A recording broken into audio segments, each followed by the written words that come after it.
And welcome to this year's Hillard Gold Lecture. I'm Jim Lalutis, a member of the History faculty and Dean for Honors Carolina, and I'm delighted that you've joined us. First, let me say a few words about the annual Hillard Gold Lecture, and then I'll introduce our speaker. Carolina alumni James and Jonathan Gold established this lecture series to honor the memory of their father, Hillard, a member of the UNC class of 1939. Hillard Gold spent his career practicing medicine and was a believer in the power of education to solve the greatest challenges facing our nation and the world. This evening's lecture by Kevin Kruse is offered in that spirit. Now, the first thing to know about Professor Kruse is that he's a Tar Heel. He graduated from Carolina in 1994 with a BA in history, and from there went on to Cornell, where he received his MA and PhD. Today, Professor Kruse is a member of the history faculty at Princeton. He specializes in the political, social, and urban history of 20th century America with a particular interest in conflict over race, rights, and religion in the making of modern conservatism. He is the author of a number of books: White Flight, Atlanta, and the Making of Modern Conservatism, published in 2005. One Nation Under God, How Corporate America Invented Christian America, published in 2015. And most recently with Julian Zelizer Fault Lines, A History of the United States Since 1974, published just last year. Professor Kruse's talk this evening is drawn from that most recent work. And as you heard earlier, we'll have some time after the lecture for questions and answers. So please, as you're listening to the lecture, feel free to post any questions you have, thoughts you want to share in the Q&A chat box at the bottom. And we will have plenty of time to address your questions at the end. So at this point, Kevin, the screen is all yours. Fantastic. Thanks, Jim. And thanks to everyone for making this happen. The Gold family, I really appreciate this opportunity to connect with Carolina. Everyone who helped put this together, Shandol, Jim, Gabriella, and so on. Thank you for all you've done to make this work. I haven't missed the reduction in my travel time in the era of COVID, but this is actually one I really wish I could have been there in person. It's always good to go back home to Carolina. And I wish I could have been here in person with you all. We got to find a way for you to maybe, I don't know, fax me some shrimp and grits from Crook's Corner or something else.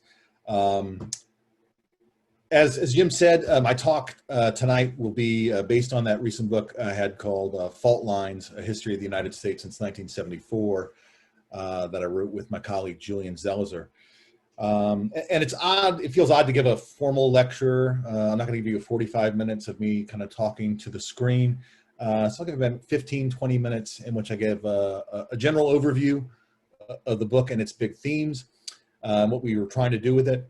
And then I'll give a short little story from it, which I think might be pertinent today. Now the work, again, and our title of the talk is about contemporary politics, contemporary history. And why is that important? Well, for far too long, we've treated the late 20th century and now the early 21st century as some sort of, afterthought, as a coda to the real story of 20th century U.S. history. In high schools, most courses in U.S. history don't make it past Vietnam, if they get that far. Many colleges and universities aren't that much better. But the time has really come to change that. You know, when I came to UNC as a freshman in 1990, the end of World War II had taken place 45 years before that point when I arrived on campus. Well, for a freshman arriving at UNC or Princeton today, 45 years ago is the mid-1970s. And as much as we understood 1945 and 1990 to be big capital H history, and for the era that unfolded after that period to be worthy of study, it's time for us, I think, really to think about the period from the 70s on as a period worthy of study on its own.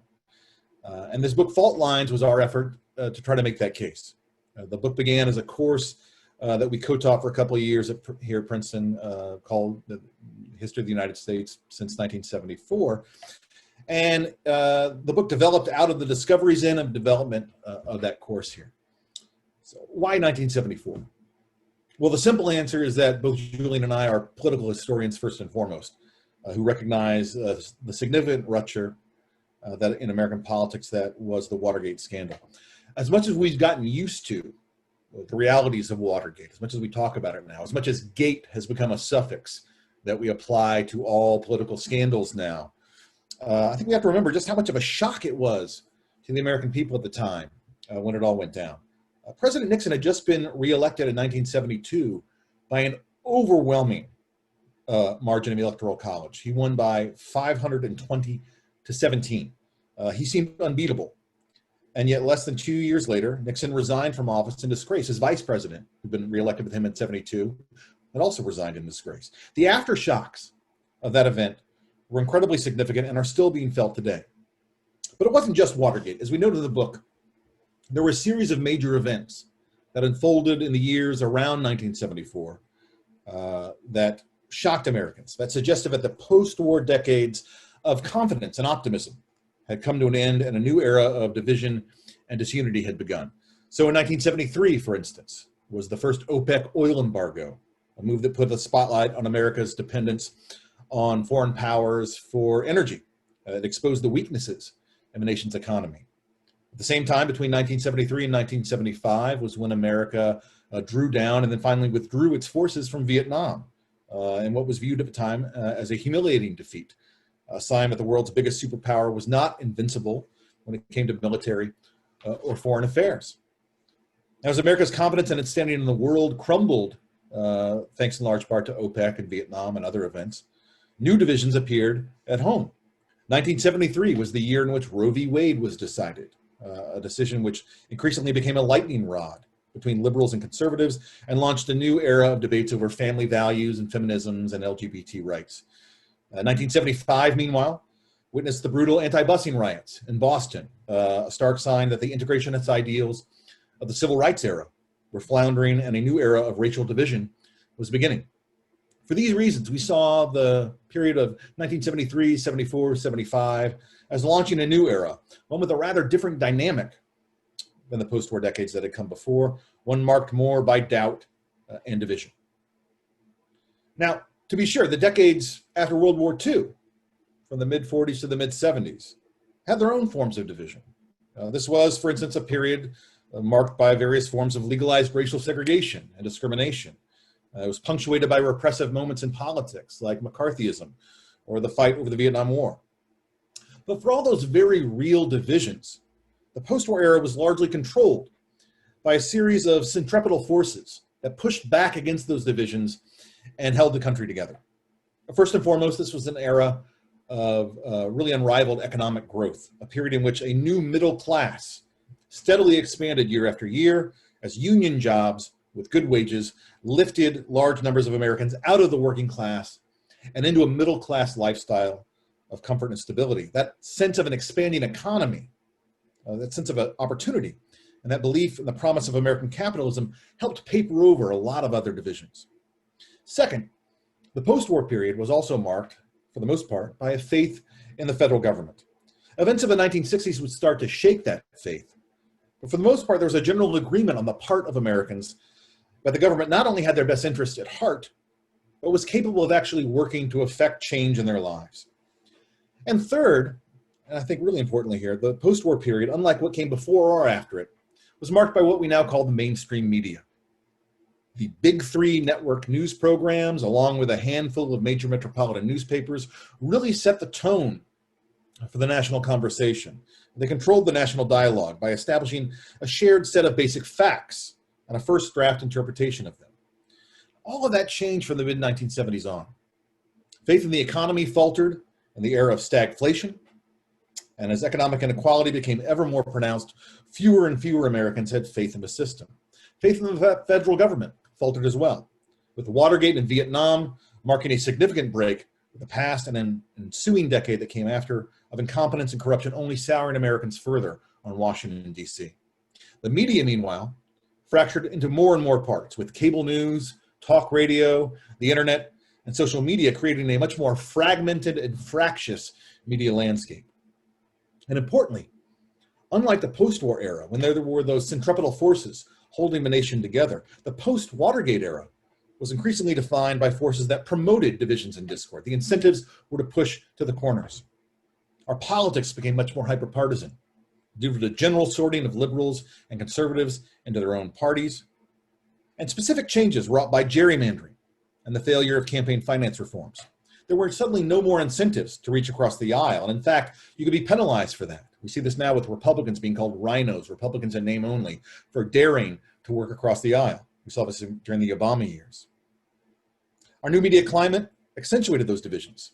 The old broadcasting model of trying to reach out to as many Americans as possible, as we describe in the book, was replaced with a new model called narrowcasting, in which you sliced and diced the media audience, sliced and diced the American landscape, and found that audience divided into siloed, like-minded camps.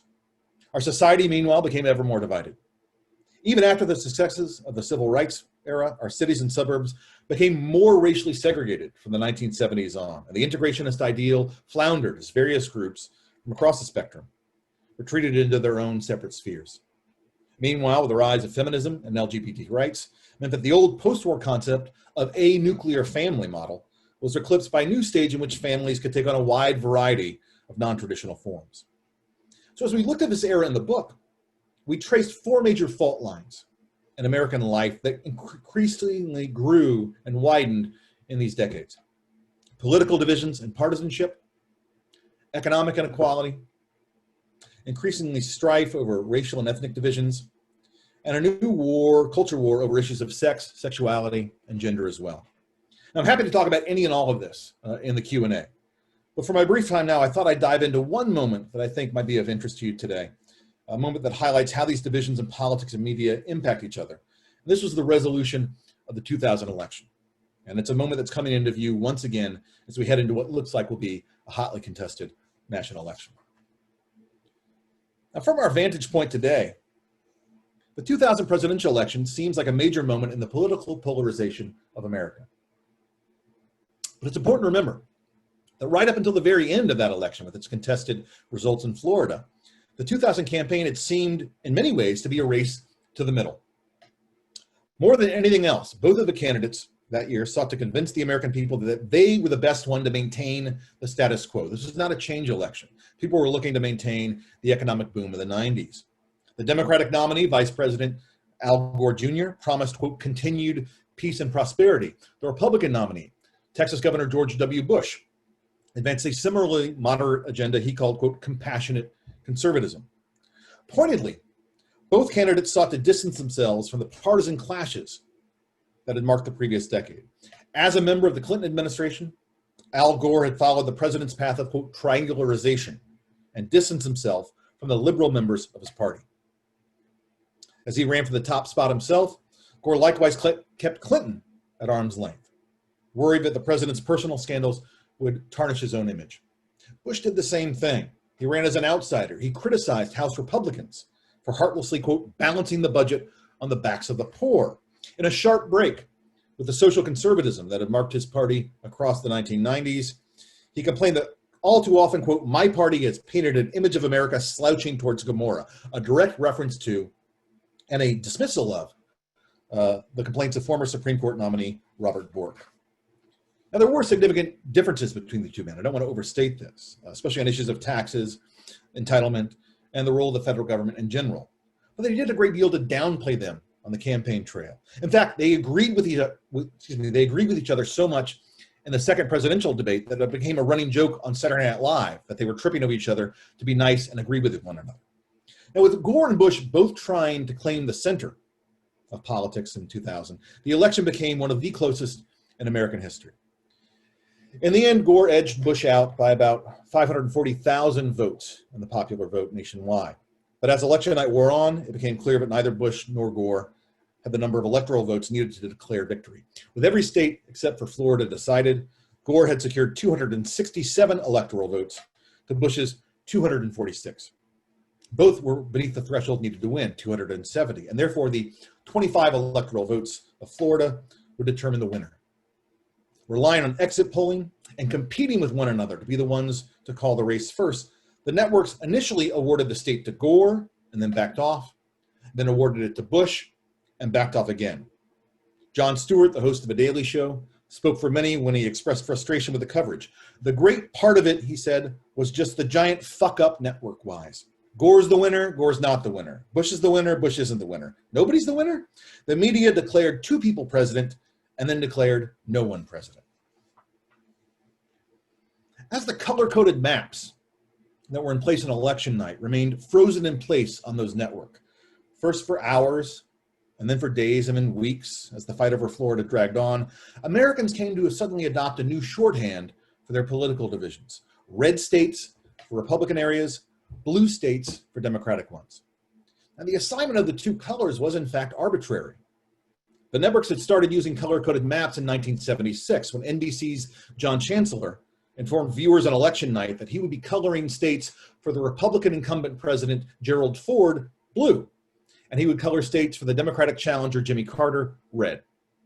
NBC stuck with that original color scheme for the next election when David Brinkley pointed to a big blue map showing Reagan's landslide victory and said it looked like a California swimming pool. Over the ensuing decades, the color schemes used in network news coverage of presidential elections changed from year to year and network to network.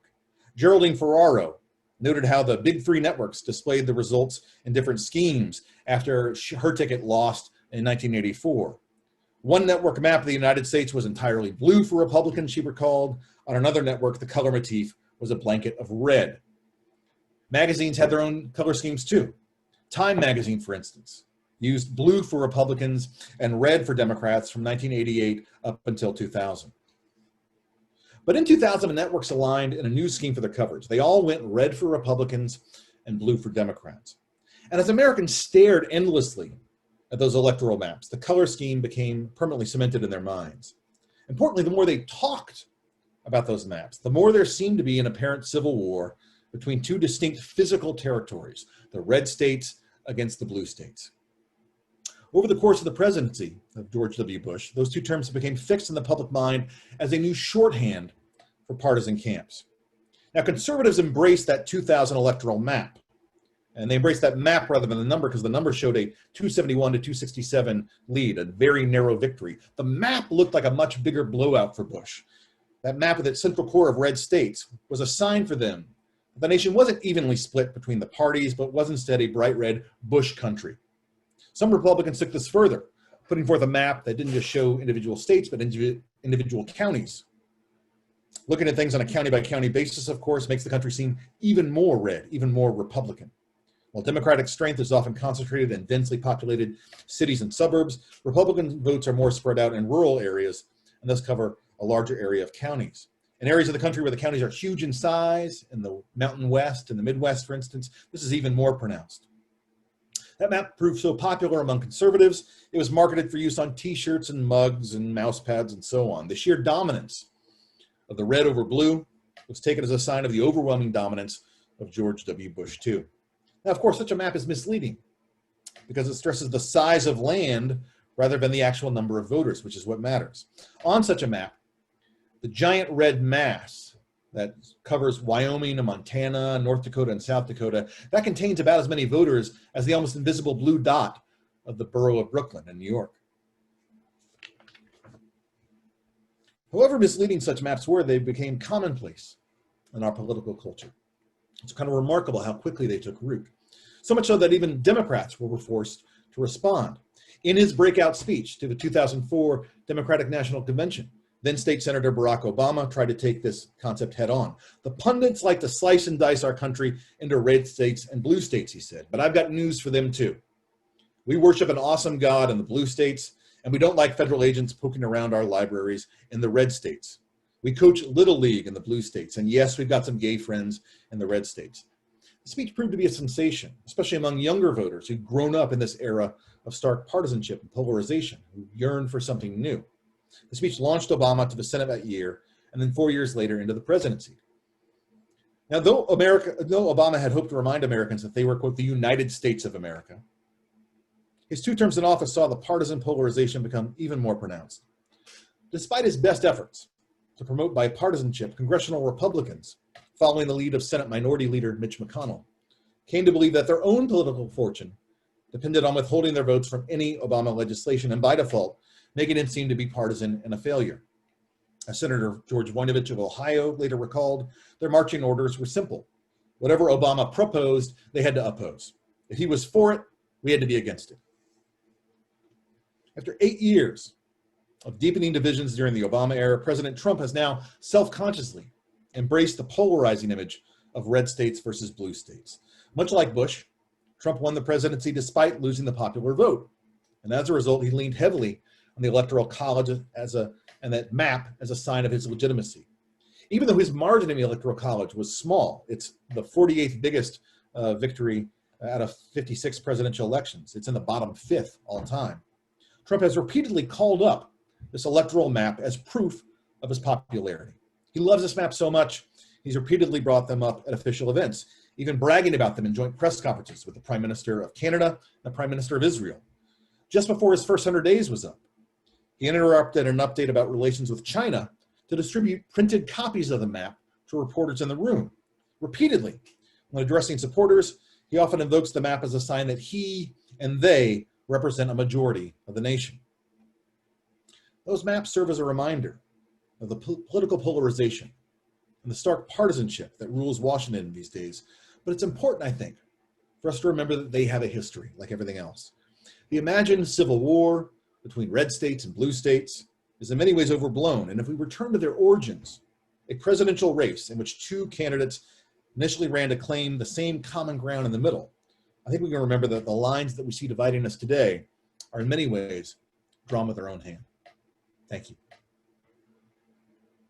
I assume someone will come in and ask questions now. Thank you, Kevin. That was fabulous. Thank you. So our first question here from Kathy. You've used the noun faith quite a bit, faith in government, faith in media, and so on. May I ask you to speak to the increasing number of those without a specific religious faith, that is, no religious affiliation, which might contribute to the present fault lines as compared to the post-war period?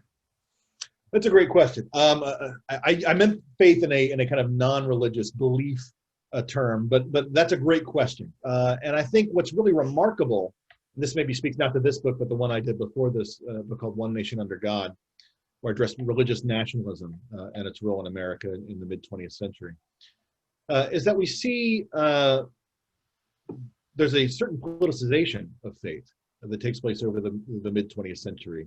So go back into that period. That and certainly would be one of the things that Americans believed held them together. And it's promoted by Dwight Eisenhower, who we often don't think of as a religious president. He thought of himself that way. It's promoted in the mid-50s, this new idea of a Judeo-Christian tradition. That's a neologism from the period. This concept of America's tradition of faith founded in the three religions of democracy, Judaism, Catholicism, and Protestantism generally. That comes about in this mid-20th century period as something that's supposed to hold the country together. By the end of that period, as I talk about in that other book, President Nixon has weaponized faith and made it something polarizing, has marshaled that faith, not as something to bring Americans together, as Eisenhower always tried, but rather as a partisan wedge. And that becomes the new trend across the decades that we talk about from the mid-70s and on. And so the rise of what we call nuns now, not Catholic nuns, but N-O-N-E-S, is really a remarkable thing. We've got there are different ways to track this: the spiritual but not religious, the not observant, atheists, agnostics. There's a lot of different categories in there.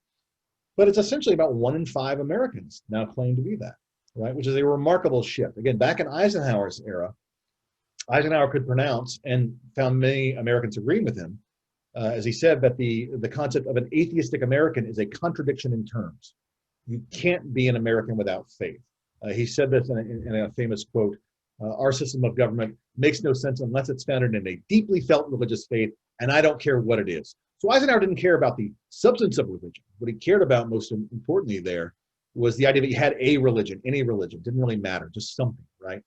And that general faith that some kind of religion had to be behind America is something that really held true for a long time, and for many Americans still does today. But the fact that we've got about 1/5 Americans who don't have that kind of theological commitment, like the person asked this question, is I think really important. And what we've seen recently is a recognition on the part of political leaders that those voters are actually fully American.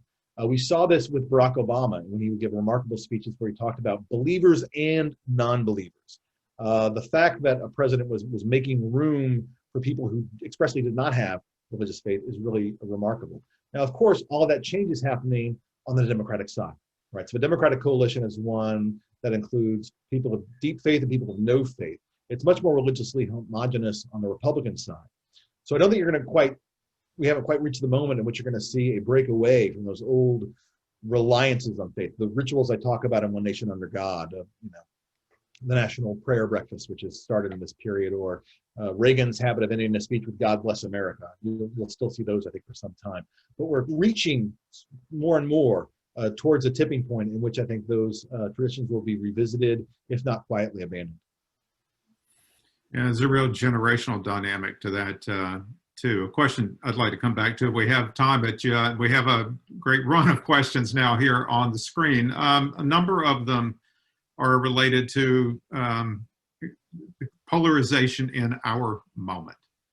I have a question, how would you trace the current political polarization to the resentment over the uneven effects of the 2008 financial crisis or some other crystallizing event? And I think a really interesting one here, how would you coach a candidate today? In terms of sort of trying to create some measure of unity around shared values and aspirations? Well, let me start with the coaching part, because this is free advice, and if you're listening, you're free to take it or leave it. I think a general winning strategy for candidates is kind of to do what Biden did last night, which is to really talk to them about issues that matter in their own lives. I think too often politicians get swept up in the world of Washington, D.C., both in terms of their own egos and the weird shorthand, where they talk about laws and rules and regulations that no one around a kitchen table cares about. So I think talk about the things people have in common, not just their values, but pocketbook issues about healthcare and school and their communities. That's a way in which I think it's an obvious statement, but I think that's a way in which voters can really feel a connection with a politician, with a political candidate. Is there any one moment that led to this partisanship? The 2008 financial meltdown is part of it, certainly in the fact of those on the left who felt nothing was done at the time. But it's more, I think, as I hinted at in the talk, it's the strategy that congressional Republicans take to stop Obama. We have to remember Obama comes in 2008 with what at the time was an incredible mandate, a huge margin, 360 electoral votes, a pretty big margin, a pretty big commanding mandate from the public, the House and the Senate, both in Democratic hands. And what he got on the part of Republicans was fierce opposition. And again, Obama had come in promising, as he said, to create a kind of a post-partisan future. That's what he said. And I think he was really naive when he said that, but I think seemed to believe that. And so if you look at his early moves, staffing his cabinet, he put 2 Republicans in, nearly had a third. Judd Gregg almost came in as a Commerce Secretary, and then bailed when Republicans complained. Had he had 3 Republicans in there, that would have been the most bipartisan cabinet since Franklin Roosevelt's wartime cabinet in World War II. His approach to early legislation was always to seek compromise. The stimulus package was 1/3 Republican authored tax cuts that had been stymied in previous congressional sessions. He brought them back. 1/3 of his plan were Republican ideas from the start. His healthcare program borrowed from Romney's ideas, and Lowell Weiker's plan in 1993, 1994. So Obama had constantly tried to reach out and offer these olive branches to congressional Republicans. But both Mitch McConnell in the Senate and Eric Cantor in the House say quite explicitly, we have their statements on this, that their plan was not to roll over, not to work with Obama, but rather to deny him any bipartisan success by simply withholding their votes, right? The bipartisanship has to be by nature a two-way street. And if the Republicans held back their votes, they could paint Obama as a partisan.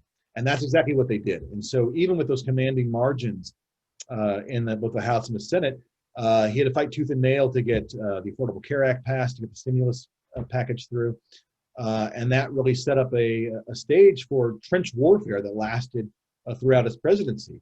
And we saw as Thomas Mann and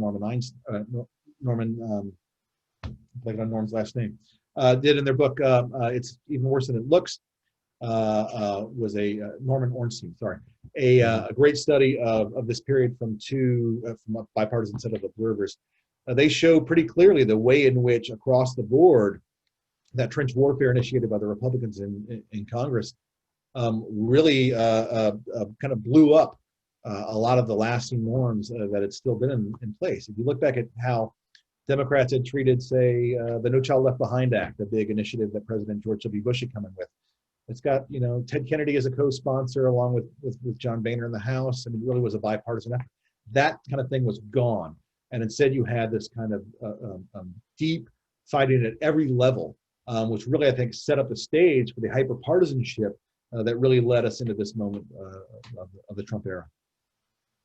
I think all of that relates to a series of questions here about, what all this might or might not mean for the future of the two-party system in the U.S. Is there a chance of breaking free of that? Or the other question that comes to mind, a lot of our colleagues, of course, are fond of arguing that perhaps 2020 is going to be for the Republican Party what 1852 was for the Whigs. Right. If you look in your crystal ball, you all started my historical training, and it's a training that's largely based on hindsight. So it's tough to make predictions. But I will say, looking back to elections we've seen in the past, that this question about what happens to the current system is, of course, going to depend on what happens in this election. As long as Republicans, not just Trump, but Republicans at the House, Senate, gubernatorial level, even local level, find that running on the kind of the Trump style wins, they'll keep doing it. That's what politicians do. If they are, however, handed a smashing defeat at the polls, again, not just Trump, but down the line, I think you'll see a clear recoiling from that. We've seen large numbers of conservatives, people who'd worked on Republican campaigns in the past, Republican national chairmen, have broken with Trump and said they're going to vote for Biden. That doesn't mean they're liberal Democrats by any means. It means they are taking issue with what's going on in this party. But there's a large enough group there that if the current Republicans, if the diehards go down with Trump, as it looks like some of them might, if enough of that happens, you might either see those kind of never Trump Republicans reclaim the party, or you could see them branch off and form their own new party. And so, yeah, they could go the way of the Whigs. Again, way too soon to say. But if we get a kind of resounding decision here, and the Republicans are blown out across the board, I think you will see a new direction. A number of people have picked up, on your remarks related to the kind of the decline of a kind of consolidated mainstream media, or the fracturing of that, and interested to hear you talk a little bit more about the prospects for politics and what one might describe as a post-fax environment, and related to that, some questions about historical parallels to the ways that conspiracy theories, currently figure in American politics. Well, let me start with the media one, and then I'll probably forget to remind me about the conspiracy theory callback. The media fragmentation is one that it's a major theme in the book. In fact, we note in the intro that when we talk about fault lines in the title, we're talking about not just those lines of division, but also the important role the media tells Americans about who's at fault for all this. And what happens across this period is a really steady fragmenting. And there's an initial optimism early on in the 70s that as the media opens up, you're going to get more voices and better informed electorate, and people are going to be communicating with people all across the country in wildly exciting ways. And this happens with first the advent of cable television. CNN goes on the air in June of 1980 and sparks some imitators. Talk radio takes off. The internet, first blogs and then social media. And you increasingly find this landscape becoming much more fragmented and as a result, much more fractious. The question I often get here is, what's the role of the end of the Fairness Doctrine? If you don't know, the Fairness Doctrine was an old policy that the FCC had really from the late 40s until 1987 when it's killed by the Reagan administration. And the policy had essentially said that broadcasters were doing a public service.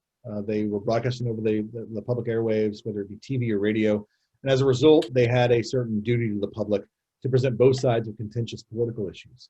The goal was to foster debate, but it actually just made most broadcasters play things down the middle. Conservatives always complained that it wasn't quite down the middle. It was actually kind of a left-leaning liberal establishment view that was being shown in these programs. And so they hated the Fairness Doctrine and they fought against it. And Reagan's FCC finally dropped the policy in 1987. And so a lot of people ask me, whenever I give this talk, can we have a Fairness Doctrine again and get back to that? You could have a Fairness Doctrine. The problem is that much of the media today is outside the Fairness Doctrine's purview. These aren't public airwaves. In fact, at the time when the Fairness Doctrine was killed, the existence of cable television was used as an argument for why they no longer needed the Fairness Doctrine. There weren't just free networks anymore. You had hundreds of them at the time. So you could do away with it. And indeed, cable news exists outside this. The real change came with talk radio. Talk radio had been bound by the Fairness Doctrine, and when it gets unleashed is when you see the rise of a new hyper-partisan model in the likes of Rush Limbaugh. And Limbaugh, in turn, inspires the creation of Fox News. Roger Ailes had been the producer of Limbaugh's television program from 92 to 96, and then in 96 immediately goes to work for Fox News, and they use Limbaugh as a model. So the genie's out of the bottle. I don't think there's going to be any kind of regulation along the lines of the Fairness Doctrine that will fix things. What they could do, and what people have talked about, is going after some of these people who pretend like they're not media outlets. Facebook, Twitter, all these sites on the internet, social media, that don't take responsibility for their content. If they had to take responsibility for that, the way in which ABC News would run into trouble if they broadcast something, or even Fox News, if they ran into trouble broadcasting something, they'd be open to lawsuits. If Facebook was liable for that, I think they would police themselves a lot better and a lot more quickly. So that's an option, I think, out there. But again, it may just come down to what killed the Fairness Doctrine was ordinary people demanded it and political leaders listened. If ordinary people use their role as a consumer of media to select things that are more fact-based, that are stronger, that have a better model, that'll ultimately change it. That's a long and slow process, though. I don't think there's a silver bullet for this. Conspiracy theories. Conspiracy theories, sorry. Yeah. Are there counterparts for conspiracy theories? Yeah, if you see, I think, historical parallels to this moment. Yeah, there are. Yeah, look, as a political historian, my favorite thing to get when I go into the archives is to reach for the folder called Crank File or Nut Letters. They all have a different name for them, but it's usually the most fun stuff. So it was certainly out there. The thing was that back in the day, the conspiracy theories were confined to the fringes, right? The John Birch Society had some insane ideas in the late 50s and early 60s about Dwight Eisenhower being a communist sleeper agent, and fluoridation of our water was a plot by communists to control our children. But those remained largely contained to the fringes. In fact, conservatives made a lot of profit by denouncing the fringes, by saying, oh, we're not like them. What we have today is those fringes are moving more and more into the mainstream. So we've got things like the QAnon folks today who are increasingly getting retweeted by the president, are being supported with a wink and a nod by Republican officials and candidates in the way in which the Birch Society never was. So we certainly have had these conspiracy theories before, but it's been a perennial in American political and social life, but they've been mainlined now. They've been brought into the mainstream in ways that are astounding. How does, so we've talked about Congress, we've talked about the presidency. How do the courts figure? in this story? The courts loom incredibly large here, and because they increasingly become a place that is not perceived as the impartial arbiter of all these divisions, but are rather the goal for political divisions is to win the court, right? And conservatives like to point to the Robert Bork hearings. We saw this recently with the Barrett nomination. There's a response that, well, liberals started this, Democrats started this with Bork.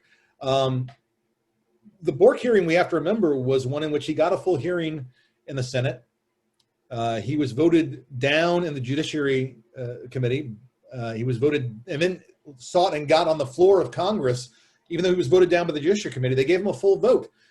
Many Republicans voted against him again.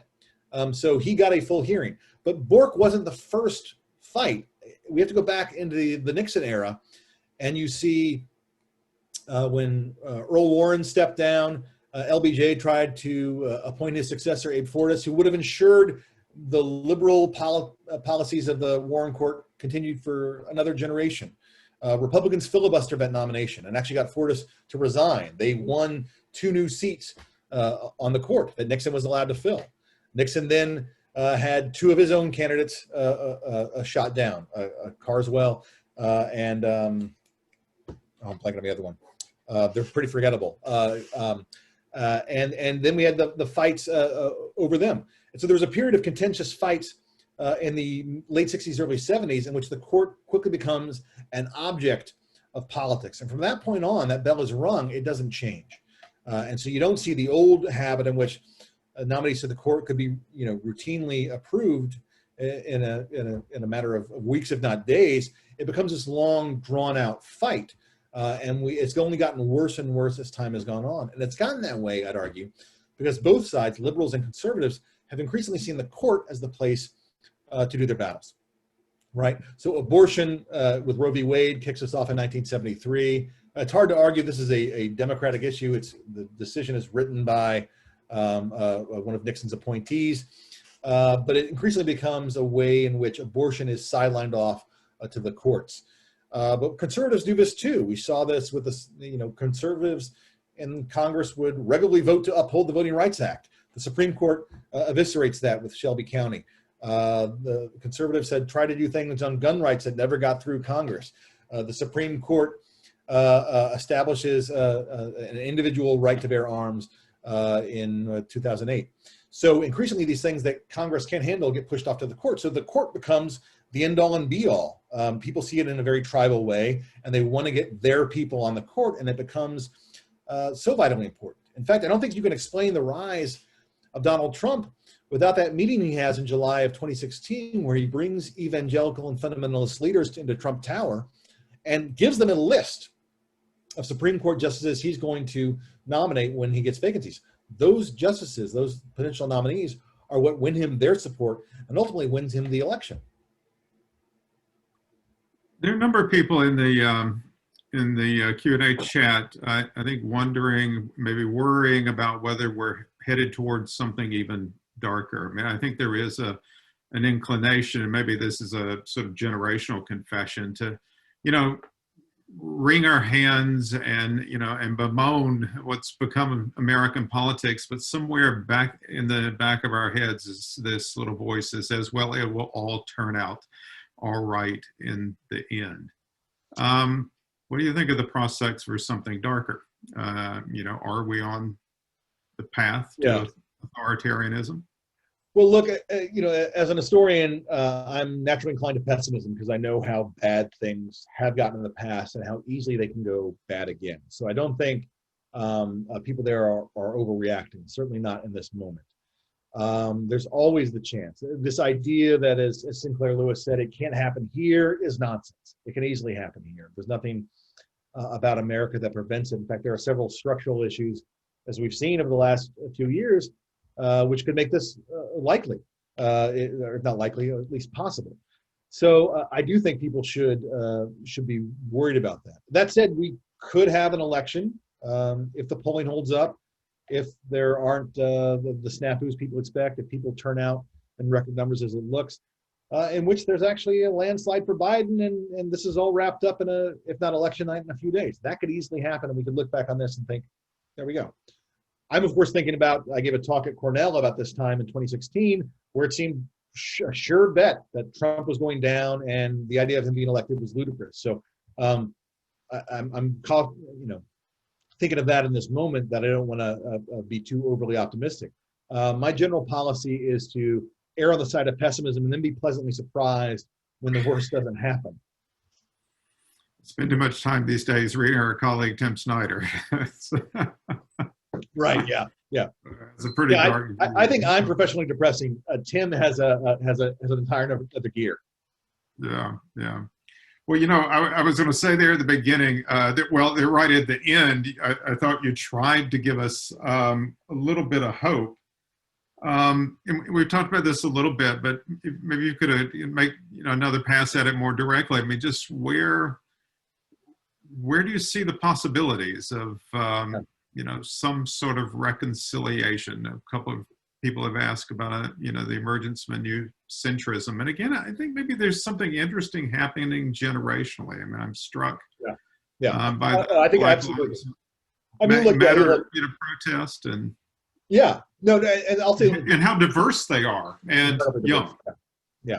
Look, the silver lining of the Trump era, for me, and I mean this sincerely, I'm not trying to sugarcoat this, is that so many Americans have woken up, and it used to be, for most of my adult lifetime, that Americans thought of politics as this distant, removed thing, and that they were doing their duty if they voted every 4 years. Maybe they were great, they voted every 2 years in the midterms. Maybe they voted in local elections too. And I think Americans have realized, and they realized it pretty quickly after the 2016 results, that democracy isn't a spectator sport. You can't stay on the sidelines. You've got to get into it. You've got to run for office. You've got to get involved with causes you care about. And so the massive outpouring of public protests in the last 4 years has really been remarkable. The Women's March, March for Our Lives Against Gun Violence, Black Lives Matter, we've certainly seen a reawakening of kind of small d democratic action, which I think is incredibly important. And as you know, Jim, it really is on generational lines. There's been a real awakening of younger voters, not yet voting in the numbers I think they could or need to really shape the national conversation, but certainly their impact has been felt. And I think we're starting to see this impact in terms of a new generation really pressuring the Democratic Party to move much more to the left. And I think it's both in terms of the frustrations they've felt in their own lives, having come of age in the wake of the 2008 financial meltdown, and now going through all this, they really are willing to throw off old orthodoxies. But also, they didn't come of age when I came of age, during the era of Reagan, when Democrats were kind of largely in a defensive crouch, not wanting to be overrun by the Reagan Revolution, which was largely overblown at the time, but really reacting to that and trying to adjust themselves, as Bill Clinton did, to the Reagan Revolution and make adjustments, make cuts down. You're starting to see a move in the other direction. And I'd say to those who are younger and those who are on the left, again, if you look at Biden's career in the Senate, he's always been dead center in the Democratic caucus. If you plot this, and they do this in congressional votes, Biden is always in the middle of the Democratic bell curve. He's right in the middle no matter where they are. They move right, he's with them. They move left, he's with them. So he's certainly pliable and can be pressured to the left. And he will be if enough young people and liberals get out, and leftists get out and vote, and then demand on his administration, should he come into office, to pull left. And so there certainly is, even in this dark moment, there's hope for change. And so if you look at, in the aftermath of Watergate, was when a lot of the open government stuff happened. This is, we got the expansions of campaign finance and FOIA and electoral reforms. And there certainly was a flowering of journalism that really exposed a large set of problems that have been rooted into American life. Look back to the crash in 1929. That was one of the darkest chapters in American history, but it gave us the New Deal. Right? There's a moment here in which things get bad enough that it wakes people up, that it raises awareness about fundamental problems in our politics, in our economy, in our society, and calls for real change. So I do think we're at a moment now where you could see really important structural changes to the American electoral system, to voting rights. You could see real important changes on policing, on the court of law and order politics that have governed this country for several decades now. So there is, I think, a moment here. We've seen the kind of the seedlings of a new politics sprout up in the last 4 years, and I think if they find people in power in Congress and the White House who are more willing to listen to those voices, I think they can find real purchase. Yeah, it's a dark moment, but it's a great time to be a historian, isn't it? Yeah. I could use it being a little less needed lately. That'd be fine. I would love if my work on white supremacists and religious nationalists was a little less relevant today. But yeah, it is good to be a little needed. Yeah. Well, here's one last question, and that is, where do you gather your news, and how do you sift through the noise to find legitimate sources? Yeah, that's a great question. I fall victim to the same stuff everybody does of kind of easing into an echo chamber, but I constantly try to pull myself out of a circle of people who agree with me and listen to other voices. So I read thoughtful conservatives, foreign policy, Daniel Larison of the American Conservative. The folks here behind the Lincoln Project and the Bulwark are good on this. I'll read National Review. I used to read the Weekly Standard before it folded. To try to find, I think, thoughtful conservative voices who may have a viewpoint I disagree with. The same with the left. There are people far to the left of me, and I try to read them. To read more liberal folks, say The Nation or Jacobin or places like that, that are going to challenge my thinking.